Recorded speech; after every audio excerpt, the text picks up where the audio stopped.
Assalamualaikum warahmatullahi wabarakatuh. Di sini kami akan mempresentasikan tentang toleransi dan menghindarkan diri dari kekerasan. Sebelum itu, kami akan memperkenalkan diri. Yang pertama, dengan saya sendiri Anindya Ramadhani dan teman saya Muhammad Rivaldi, selanjutnya Muhammad Azizul dan Sofiansa. Pengertian toleransi dalam Kamus Besar Bahasa Indonesia mengartikan toleransi itu sebagai sikap menegang dalam makna menghargai, membiarkan, membolehkan pendirian pendapat, kepercayaan, kelakon yang lain yang dimiliki seseorang atau bertentangan dengan pendirian seseorang. Dalam bahasa Arab, toleransi diistilahkan dengan tasamuh yang berarti suatu untuk atau membolehkan, mengizinkan, dan saling memudahkan. Toleransi pada dasarnya merupakan sikap lapang dada terhadap prinsip yang dipegang atau dianut orang lain, tanpa mengorbankan prinsip.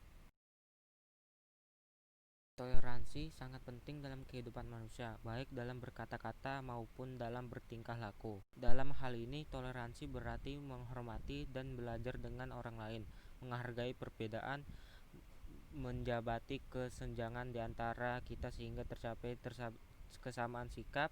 Toleransi juga merupakan awal dari sikap menerima bahwa perbedaan bukanlah suatu hal yang salah. Misalnya, perbedaan ras, suku, agama, adat istiadat, cara pandang, perilaku pendapat. Dengan perbedaan tersebut diharapkan manusia bisa mempunyai sikap toleransi terhadap segala perbedaan yang ada dan berusaha untuk rukun, baik individu dan individu dan berkelompok masyarakat, serta kelompok masyarakat dan kelompok masyarakat yang lain. Ayat tentang toleransi. Terkait dengan toleransi, Allah Subhanahu wa taala menegaskan dalam firman-Nya, dan di antara mereka ada orang-orang yang beriman kepada Al-Qur'an, dan di antaranya ada pula orang-orang yang tidak beriman kepadanya. Sedangkan Tuhanmu lebih mengetahui tentang orang-orang yang berbuat kesukaran. Dan jika mereka tetap mendustakan Muhammad, maka katakanlah, bagiku pekerjaanku dan bagimu pekerjaanmu. Kamu tidak bertanggung jawab terhadap apa yang kamu kerjakan, dan kamu tidak bertanggung jawab terhadap apa yang kamu.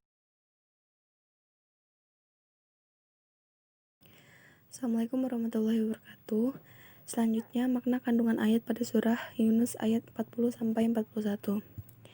Pada Quran surah Yusuf ayat 40, Allah Subhanahu wa taala menjelaskan bahwa setelah Nabi Muhammad SAW berdakwah, ada orang yang beriman kepada Al-Quran dan mengikutinya serta memperoleh manfaat dari risalahnya yang disampaikan. Tapi ada juga yang tidak beriman dan mereka nanti dalam kekafiran.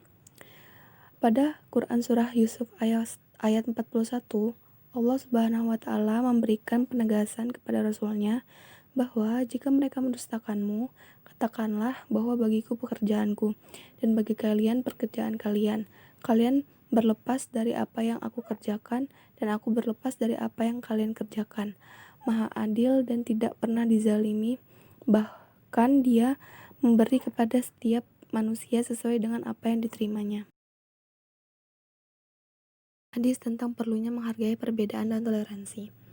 Artinya dari Ibnu Umar, R.A. sesungguhnya Rasulullah Shallallahu Alaihi Wasallam bersabda, sebaik-baiknya sahabat di sisi Allah adalah yang paling baik di antara mereka terhadap sesama saudaranya, dan sebaik-baiknya tetangga di sisi Allah adalah yang paling baik di antara mereka terhadap tetangganya.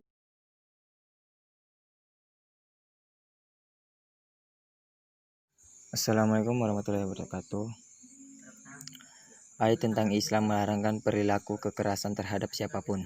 Artinya, oleh karena itu, kami tetapkan suatu hukum bagi Bani Israel bahwa barang siapa membunuh seseorang bukan karena orang itu membunuh orang lain, atau karena buat kerusakan di muka bumi, maka seakan-akan dia telah membunuh semua manusia. Dan barang siapa memelihara kehidupan seseorang manusia, maka seakan-akan dia telah memelihara kehidupan semua manusia. Sesungguhnya Rasulullah SAW kami telah datang kepada mereka dengan membawa keterangan-keterangan yang jelas. Tetapi kemudian banyak di antaranya mereka setelah itu melampaui batas di muka bumi. Quran Al-Maidah ayat 32. Selanjutnya, makna kandungan ayat pada surah Al-Maidah ayat 32. Allah Subhanahu wa taala menjelaskan dalam ayat ini bahwa setelah peristiwa pembunuhan Qabil terhadap Habil, Allah Subhanahu wa taala menetapkan suatu hukum bahwa membunuh seorang manusia sama dengan membunuh seluruh manusia. Begitu juga menyelamatkan kehidupan seorang manusia sama dengan menyelamatkan seluruh manusia. Ayat ini menyinggung sebuah prinsip sosial di mana masyarakat bagaikan sebuah tubuh, sedangkan individu-individu masyarakat merupakan anggota tubuh tersebut. Apabila sebuah anggota tubuh sakit, maka anggota tubuh yang lainnya pun ikut merasakan sakit. Adapun kesimpulan yang dapat dipetik, yang pertama, dalam bahasa Arab toleransi diistilahkan dengan tasamuh, yang berarti sesuatu atau membolehkan, mengizinkan, dan saling memudahkan. Toleransi pada dasarnya merupakan sikap lapang dada terhadap prinsip yang dipegang atau dianut orang lain, tanpa mengorbankan prinsip sendiri. Dalil mengenai toleransi terdapat pada surah Yunus ayat 40-41. Yang kedua, menghindari diri dari tindakan kekerasan merupakan sebagian dari masalah toleransi. Dengan toleransi, maka sebenarnya kita sudah menghindari diri dari kekerasan. Tindakan menghindari diri dari kekerasan juga akan membuat kehidupan bermasyarakat menjadi tentram dan harmonis. Dalil mengenai perintah menjauhi diri dari tindakan kekerasan terdapat pada surah Al-Maidah ayat 32.